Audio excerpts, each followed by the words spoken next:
All right. So talking about reading the room, there's quite a when we're talking about body language, there's quite a number of cues that say that I'm open to chatting.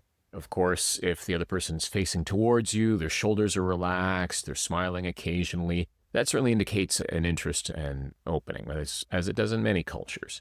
Brief eye contact and looking back again. Again, being brief, not looking too long in most situations. If we do talk about eye contact as being a sign of respect and showing interest, but it's not really sustained for more than a few seconds at a time, unless the situation is a little more intense. Of course, the person doesn't have headphones on, their phone is away, they're not typing intensely either on their phone or on whatever device they're using. That also, if those conditions are there too, that also indicates that they're probably open to a conversation. Now, the signs that someone wants to be left alone, it comes in the form of short answers with no follow-up questions.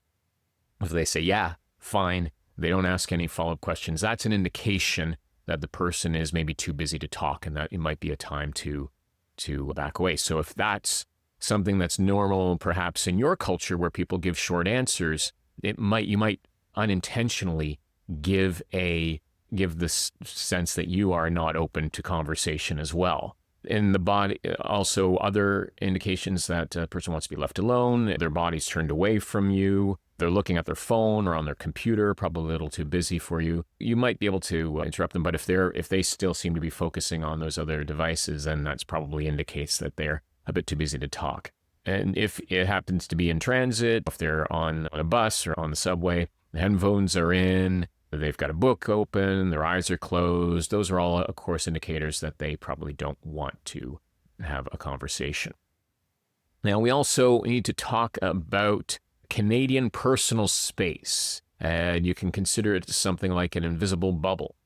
Generally speaking, when it comes to personal space in Canada, the typical distance is about an arm's length, so roughly about a meter or so in length, maybe 60 to 90 centimeters in most conversations. That's generally, unless the person happens to have a very close relationship with you. And getting closer than that might feel a bit aggressive or make the other person feel uncomfortable. So if you're too close, again, as I mentioned, it can feel aggressive, but if you stand too far away from that, it can feel cold. So if you're not sure, it's always good to just see what others are doing, and not just one single person, but monitor what multiple people are doing and gauge a sense of the distance from them as well to do that. Now, if the transit's crowded, the rules for that relax. People know you have to get in a little bit closer to each other simply because of the conditions are there. If there's no other space to move into, then people will tend to crowd. But people still avoid touching if at all possible, of course, even under those crowded conditions.